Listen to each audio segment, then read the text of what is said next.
একদিকে আলে বাইতে রাসূল, একদিকে ইমামে হুসেন, একদিকে আলী জাইনুল আবেদিন, একদিকে আমার নবীর লাখতে জিগর কলিজার টুকরা নাতিরা, পরিবারের সদস্যরা।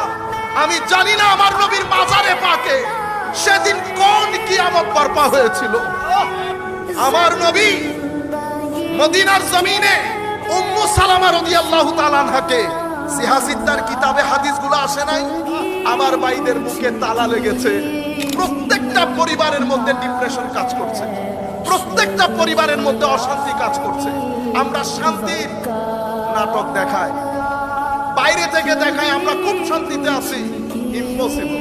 আমার নবীকে কষ্ট দিয়ে আপনি শান্তিতে থাকবেন, ই মহালাস, এটা অসম্ভব। আলে বাইতে রাসূল হুসাইনিয়ত, এটাকে যদি আমি ধারণ করতে না পারি, তার মানে ইয়েজিদিয়ত এসেছে আমার মধ্যে। ইয়েজিদিয়ত দিয়ে আপনি সমাজ